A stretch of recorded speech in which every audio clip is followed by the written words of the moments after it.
Here's something that will bother you. Last month, I watched two people pitch the exact same idea to the same executive. Same conference room. Same afternoon. Same request. The first person came armed. Slides. Statistics. Case studies. ROI projections. Spoke for 22 minutes. Covered every possible objection before it could be raised. Left nothing to chance. The answer? Let us think about it. 45 minutes later, the second person walked in. No slides. Asked 3 questions. Listened. Made 1 observation. Spoke for maybe 6 minutes total. The answer? When can we start? I've spent years trying to understand what separates these two people. And after studying this book, The Art of Smart Persuasion, I finally have the answer. It's not charisma. It's not confidence. It's not even intelligence. It's that one person understands how human beings actually make decisions. And the other person is still operating on a complete fiction about how the mind works. By the end of this video, you'll know exactly which one you've been. And more importantly, you'll never make that mistake again. Let's begin. Part 1. The foundation you've been building on is broken. Here's the lie you've been told your entire life. If you have the right argument, people will agree with you. So you learn to argue better. To present more data. To anticipate objections. To be more logical, more thorough, more prepared. And it hasn't worked. Not consistently. Not with the people who matter most. Not when the stakes are highest. Here's why. In the 1990s, neuroscientist Antonio Damasio studied something that would change everything we understand about decision-making. He worked with patients who had damage to the emotional centers of their brains, specifically the ventromedial prefrontal cortex. These patients could still reason perfectly. Their IQs were intact. They could analyze any problem, list every pro and con, evaluate evidence as well as anyone. But they couldn't decide. Not big decisions. Simple ones. What to eat for lunch. When to schedule an appointment. Which pen to use. They would deliberate endlessly, circling through options, unable to land on a choice. What Damasio discovered was revolutionary. Emotion isn't the enemy of good decisions. Emotion is the mechanism by which decisions become possible. Without feeling, there is no choosing. Here's what this means for you. When you walk into a room and make a purely logical case, you're speaking to the part of the brain that analyzes decisions, not the part that makes them. You're trying to convince someone's inner lawyer. But the verdict has already been rendered by an inner judge who doesn't speak in logic. Who speaks in feeling? The rational mind doesn't make decisions. The rational mind makes excuses for decisions that have already been made. Let me prove this to you. Think about the last purchase you made that you didn't strictly need. A new phone when yours still worked. An item of clothing. A gadget. Afterward, you probably had reasons. It'll save me time. The old one was getting slow. I deserve something nice. But be honest. You wanted it. It felt right. The decision happened before the reasons showed up. The reasons were just the story you told yourself, so the decision felt rational. This isn't a bug. This isn't weakness. This is the fundamental architecture of the human mind. And if you're trying to persuade people without understanding this, you're playing chess while everyone else is playing poker. You can't win a game you don't understand. Part 2. The 3 layers no one talks about. So if logic isn't driving decisions, what is? The book presents a model that transformed how I think about every conversation. Layer 1. What they feel. This is the foundation. The immediate, gut-level reaction that happens before conscious thought. Fast. Automatic. Largely invisible, even to the person experiencing it. Does this feel safe or threatening? Good or bad? Exciting or scary? This layer decides in milliseconds whether to be open or defensive, curious or resistant. Layer 2. What they believe. These are the stories people tell themselves about who they are. Their identity. Their values. Their sense of self. I'm the kind of person who. People like me don't. I always. This layer filters every incoming idea through one question. Does this fit who I believe myself to be? Layer 3. What they think. This is conscious, logical analysis. Pros and cons. Evidence evaluation. The layer we're most aware of. And here's the problem. It's the least powerful of the three. Where most people go wrong. Almost every persuasion attempt starts and ends at layer 3. Here's why this makes sense. Here's the data. Here are the benefits. Let me address your objections with evidence. But if layer 1 is generating resistance, if something feels wrong, no amount of layer 3 argument will matter. The person will simply use their logical mind to generate counterarguments. They'll find flaws in your data. They'll need more time to think. They'll have concerns that never quite get resolved. And if layer 2 is threatened, if what you're proposing conflicts with who they see themselves as, the resistance becomes even stronger. Because now it's not just about the decision. It's about their identity. And people will fight to protect who they believe themselves to be. Effective persuasion works from the bottom up. First, you address the feeling. You create emotional safety. You make being open feel better than being defensive. Then, you align with their beliefs and identity. You show how saying yes is consistent with who they already are. And only then do you present the logical case, which at this point serves mainly to give them permission to do what they already want to do. Let me show you the difference. The wrong way. We should implement this new system. It will reduce costs by 15%. Here's the data from 3 case studies. The ROI is clear. We can start implementation next quarter. You've led with logic. If they already feel good about change, maybe it works. But if they're nervous, if they see themselves as someone who values stability, your data becomes a threat. Every statistic gets filtered through resistance. The right way. I know changes like this can feel risky, especially when what we have now works reasonably well. I was skeptical too, honestly. But something shifted my thinking. Notice what happened. You acknowledged the feeling first. You aligned with their identity. Cautious people, like them, can still move forward. You showed how someone reasonable could change their view. You're working with the architecture of the mind, not against it. Part 3. The invisible currency. Nothing I've told you matters if they don't trust you. Trust is the invisible currency of all human interaction. Without it, even the best techniques fail. With it, even clumsy approaches can succeed. Let me tell you about Captain Chesley Sullenberger.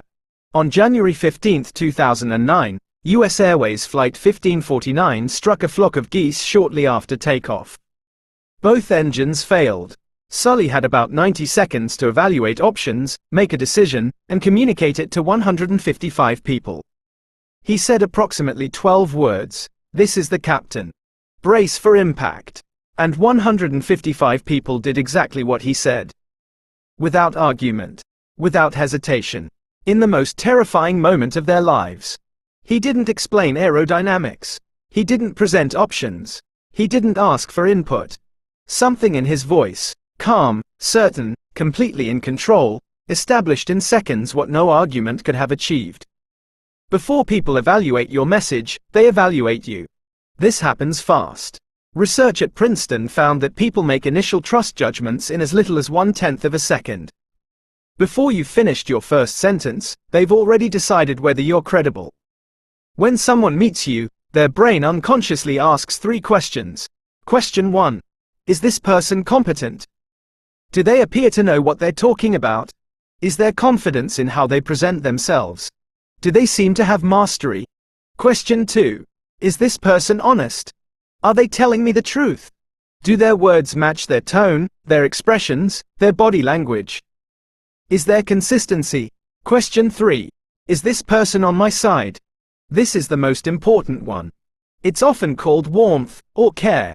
But what it really asks is, does this person have my interests in mind, or only their own?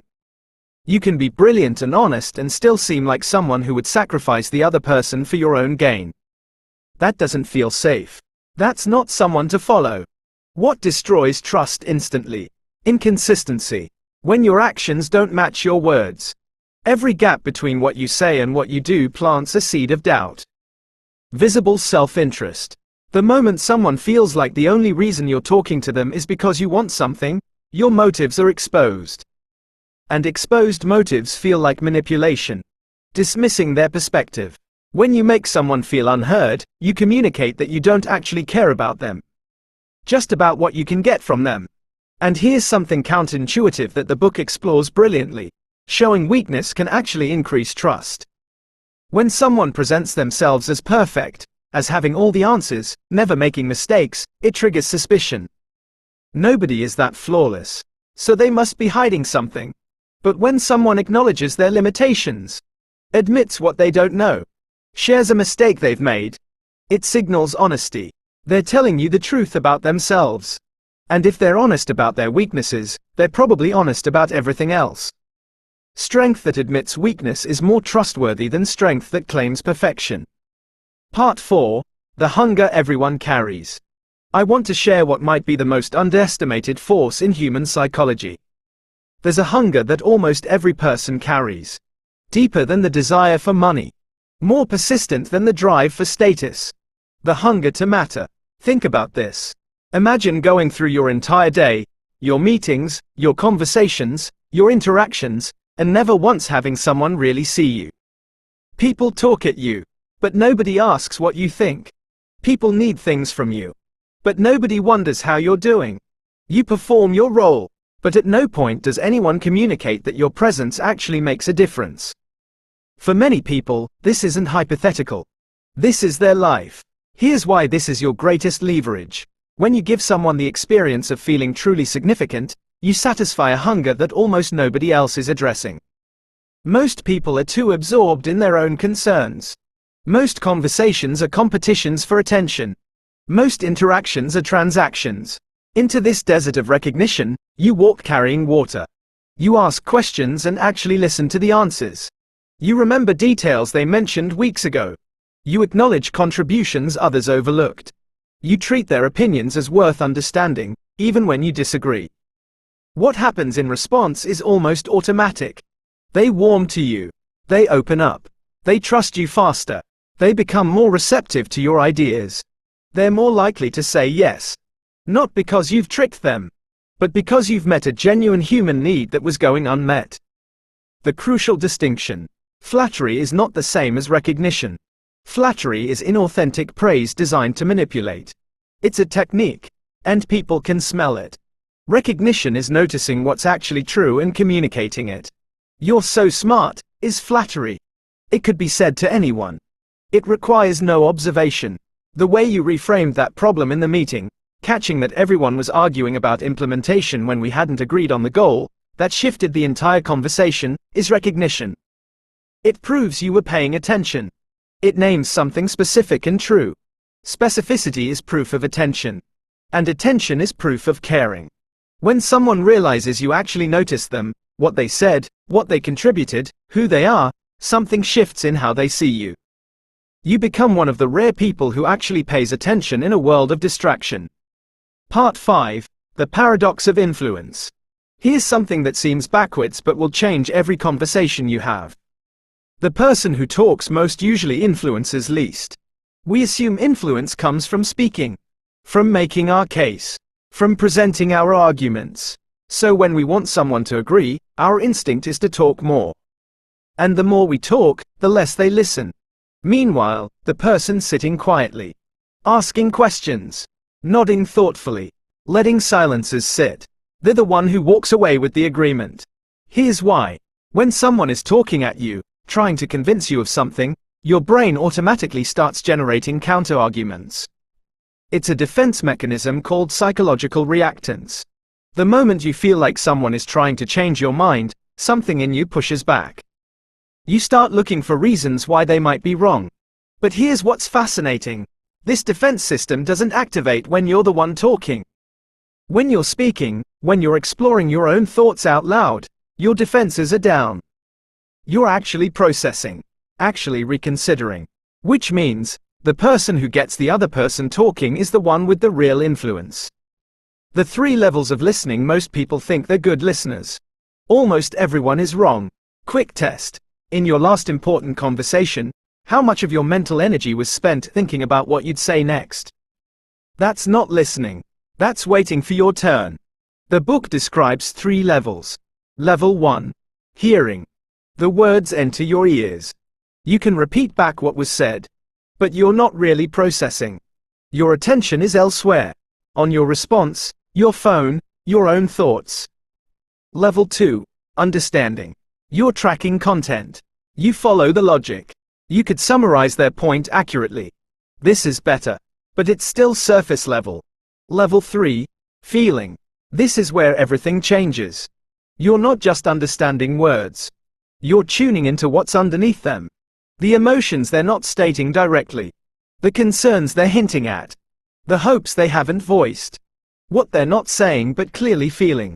When you listen at level 3, something shifts in the other person. They sense that you're actually with them. Not performing attention, actually present. This creates a bond that logic alone can never build. The Socratic secret. 2,000 years ago, Socrates discovered something that still holds true. He didn't lecture people into new beliefs. He questioned them into new beliefs. Not any questions. Questions that made people think. Questions that helped them discover contradictions in their own reasoning. Questions that guided them toward conclusions they hadn't considered, and let them feel like they arrived there themselves. What matters most to you about this? What would make this work for you? What concerns you most about moving forward? What would need to be true for you to feel good about this? These questions don't push. They create space. They give the other person room to think out loud. And here's the magic. When someone articulates their thoughts to a genuinely interested listener, they often persuade themselves. You didn't have to convince them. You just had to create the conditions for them to convince themselves. Part 6. The architecture of language. Words are not neutral containers for meaning. They're tools that shape how people feel about what you're saying. Same request.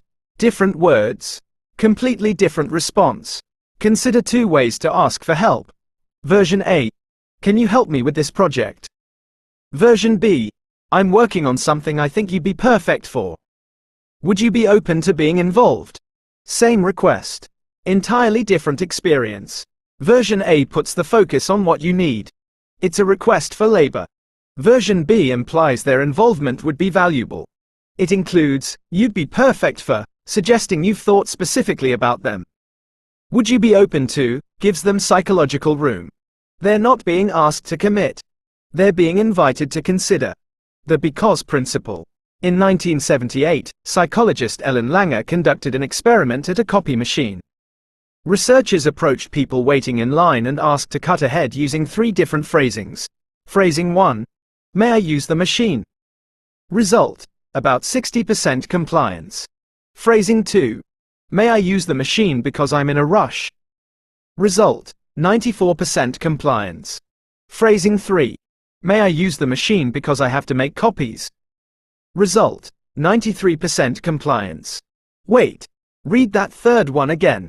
Because I have to make copies is not a reason. Of course you have to make copies. That's why you're at the copy machine. But it didn't matter. The word, because, signals that a reason exists. And the human mind, hearing that signal, tends to accept the request without scrutinizing whether the reason is actually compelling. The structure of your language matters as much as its content. The autonomy paradox. Here's something that seems illogical but is deeply true. The more freedom you give someone to say no, the more likely they are to say yes. You should really try this approach, creates resistance. You might find this approach useful. Totally up to you, dissolves it. Why? Because when we feel pressured, we push back. It's automatic. We protect our autonomy. But when we feel free, genuinely free to decline without consequences, the pressure disappears. And without pressure, the idea gets a fair hearing. Making someone feel free to say no is one of the most powerful ways to get them to say yes. The shift from I to you. Pay attention to how you structure requests. I need this by Friday. I was hoping you could help. I'm looking for someone to. Now shift the orientation. You'd be doing me a huge favor if this could be ready by Friday. You have more experience with this than anyone I know. You're probably the only person who could pull this off. When you move from I, language, to you, language, the other person becomes the protagonist of the story. And people are always more motivated when they feel like the central figure, not a supporting character in someone else's narrative. Part 7. The unspoken conversation. Here's something most people never learn. In face-to-face communication, The actual words you say account for only about 7% of the emotional message received. Tone of voice is roughly 38%. Body language is roughly 55%. Which means, what you say matters far less than how you say it and what your body does while you're saying it. There are always two conversations happening simultaneously. The one in words, and the one in signals. Most people focus entirely on words, while the real conversation happens right in front of them, unnoticed. The two questions. When someone encounters you, before any words are processed, their brain is already asking two questions. Is this person safe? Can I trust them? Are they a threat? Is this person capable? Should I take them seriously? Do they have status? Your body answers these questions before you open your mouth. Across cultures, across species even, research shows a consistent pattern. Dominance expands. Submission contracts. Someone who commands attention. Shoulders back, chin level, arms relaxed, feet planted firmly. They take up space without apology. Someone who seems to disappear. Shoulders hunched, head tilted down, arms crossed, feet close together. The first person hasn't said anything, but they've already communicated, I belong here. What I have to say matters. The bodily feedback loop. Here's something remarkable. Your body doesn't just express how you feel. It shapes how you feel.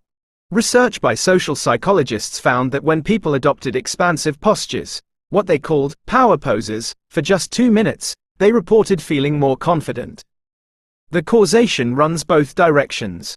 Your emotional state shapes your body. But your body also shapes your emotional state. Before any important interaction, check your physical presence. Are your shoulders back or hunched forward? Is your chin level or dropped? Is your chest open or collapsed? Are your feet planted or fidgeting? Small adjustments to your body can shift your internal state. And your internal state shapes everything that follows. The signals to watch for. When you're speaking with someone, watch for clusters of nonverbal signals, signs they're engaged, leaning toward you. Open posture, uncrossed arms and legs. Nodding, sustained eye contact, feet pointed in your direction. Signs they're resistant, leaning away. Crossed arms, minimal eye contact, looking around the room, feet angled toward the exit. No single signal means anything definitive, but clusters tell a story. And here's the key. Watch for changes from their baseline. The shift is the signal. When someone who was open suddenly crosses their arms, something just changed. When someone who was leaning back suddenly leans in, something just clicked. The nonverbal conversation is telling you how the real conversation is going. Learn to read it. Part 8. The Commitment Ladder. Now here's something that will change how you approach any significant request. Big asks create big resistance. When you ask for something significant, a major commitment, a large investment, a substantial change, the brain immediately goes into threat assessment mode. Alarms go off. Defenses rise. But small asks feel safe. They slip past the guards. And here's the key. Small yeses create momentum toward big yeses. The Friedman and Fraser experiment. In the 1960s, two psychologists went door to door in a residential neighborhood. They asked homeowners if they would be willing to put a large, ugly sign in their front yard that said, "Drive carefully." The sign was genuinely hideous. It would obstruct the view.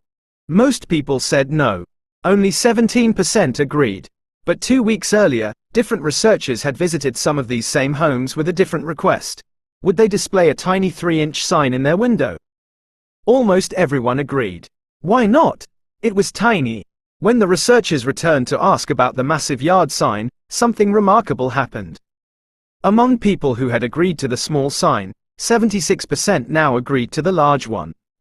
From 17% to 76%. Same ask. The only difference was what came before. This is the principle of commitment and consistency.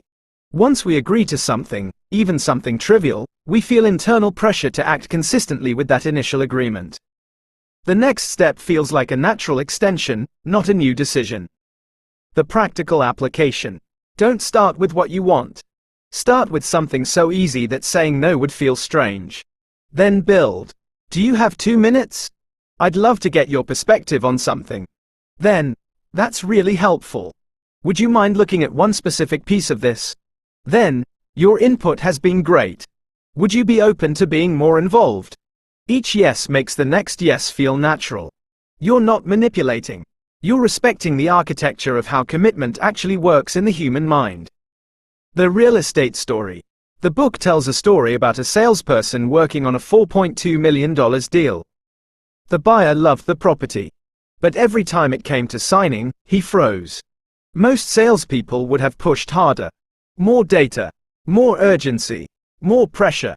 She did the opposite. She invited him for coffee. No agenda. During the conversation, she asked one question. What would need to be true for you to feel completely confident about this decision? He talked for 20 minutes. She listened. She didn't argue, didn't counter, didn't push. At the end, she offered something unexpected. Would he like to spend an evening in the apartment before deciding? No commitment required. A week later, he signed. She never asked him to buy the apartment. She asked him to have coffee. Then to visit for an evening. The purchase was just the next natural step in a journey she had made feel safe. Part 9. The Weapon of Silence. There's a tool so powerful that almost nobody uses it: silence. Here's a story that illustrates why. A legendary negotiator named Jim Camp was in the middle of a multi-million-dollar contract discussion. The other side had just made their offer. Everyone waited for his response. He said nothing. 5 seconds. 10 seconds. 20 seconds.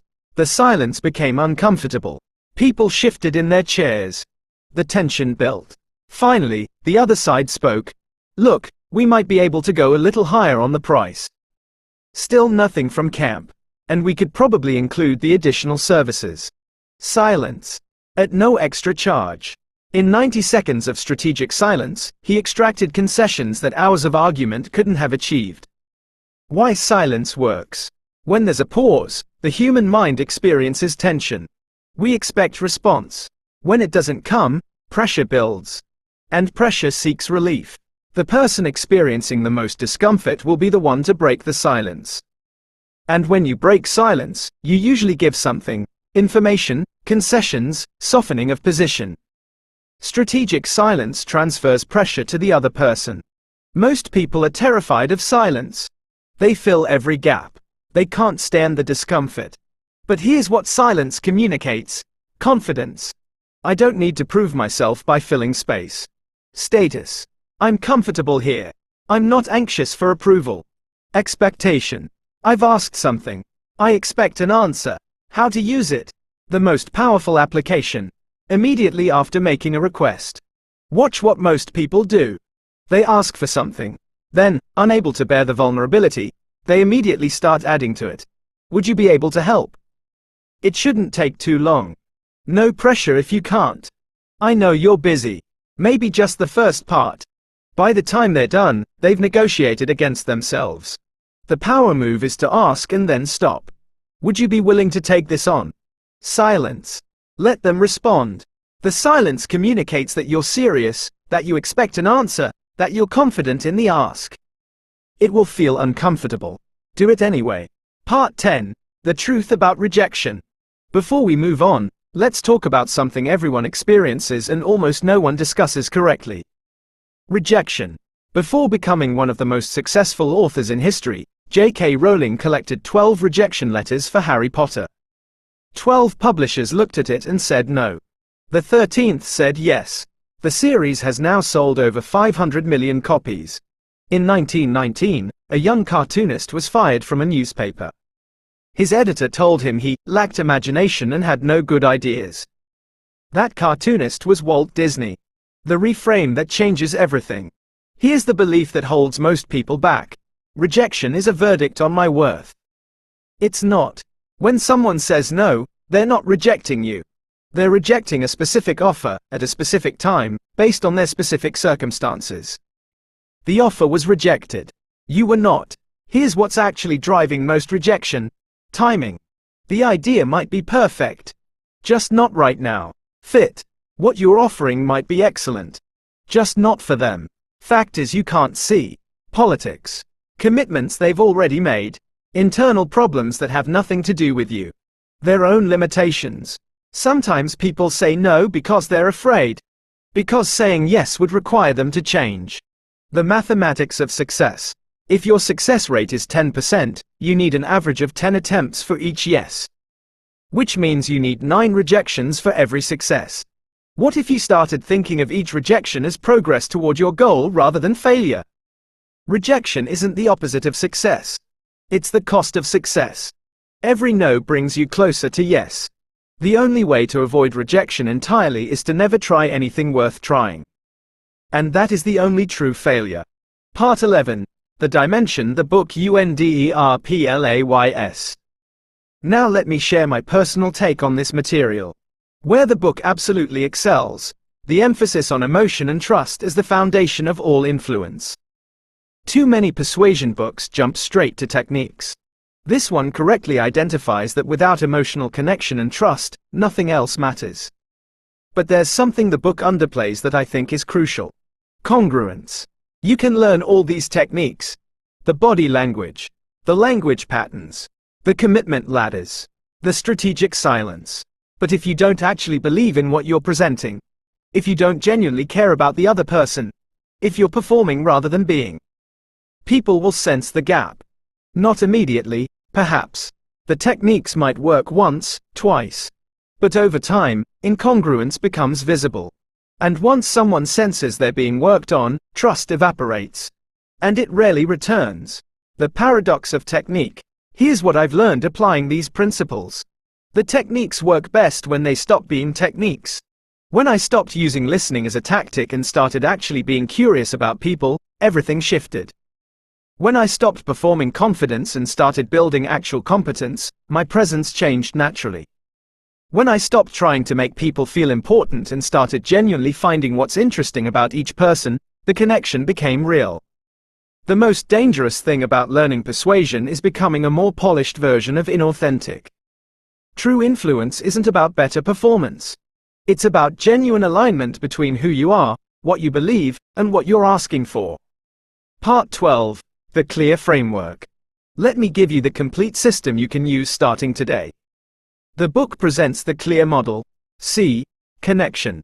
Before you can persuade anyone, you need to establish connection. This starts before you speak. How you show up, how you make eye contact, whether you're fully present or distracted. When you're genuinely with someone, they feel it. And feeling seen creates openness. L. Listening. Not level 1 listening, where you hear words. Not level 2, where you understand content. Level 3. Listening for what's underneath. Emotions. Concerns. What they're not saying but clearly feeling. The best persuaders aren't the best talkers. They're the best listeners. E. Emotion. Connect your message to emotions that matter to them. What do they want to feel? Success, security, freedom, belonging, recognition. What do they want to avoid? Fear, shame, regret, loss of control. Find the emotional core. Speak to that. A. Autonomy. The more you try to control someone, the more they resist. Give them genuine freedom. It's completely up to you. You're the best judge of what works for your situation. Paradoxically, giving them room to say no makes them more likely to say yes. R. Reason. Notice this is last. Reason alone rarely persuades. But reason combined with connection, listening, emotional alignment, and respect for autonomy becomes almost unstoppable. Once they trust you, feel heard, feel something, and feel free, they need a logical justification for their decision. Your reasons provide that. Keep them simple. 1 or 2 compelling points is better than 10. My addition. T. Truth. I'd add a 6th element the book doesn't emphasize enough. Genuine alignment between who you are and what you're asking for. Not just avoiding lies, but authentic congruence. Actually caring about the outcome for them, not just yourself. Actually believing in what you're presenting.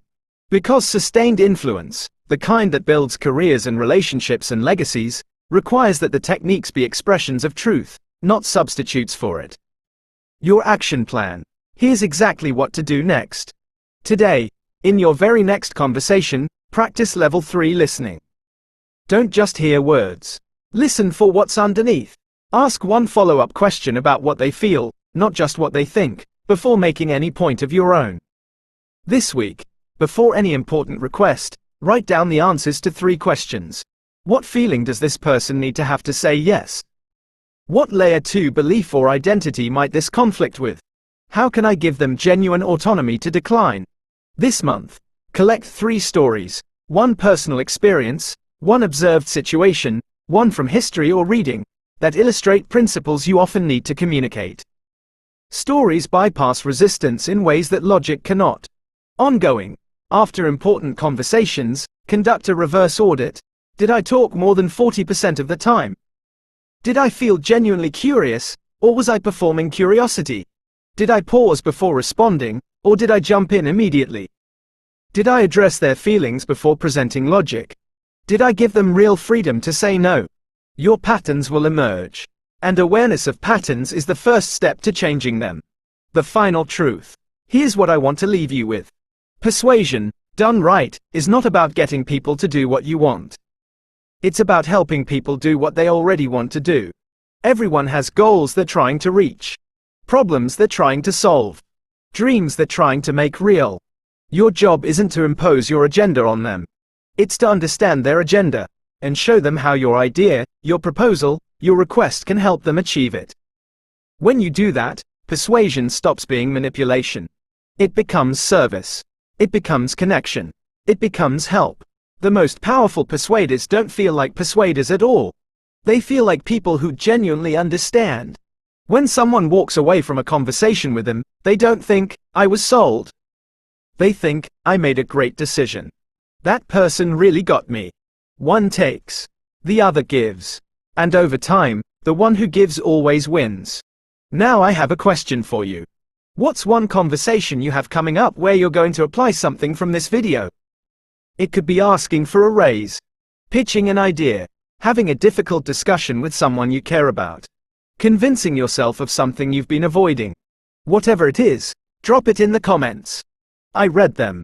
And if this changed how you think about influence, consider subscribing. Every week, I break down ideas that help you communicate better, think more clearly, and build the life you actually want. I'll see you in the next one.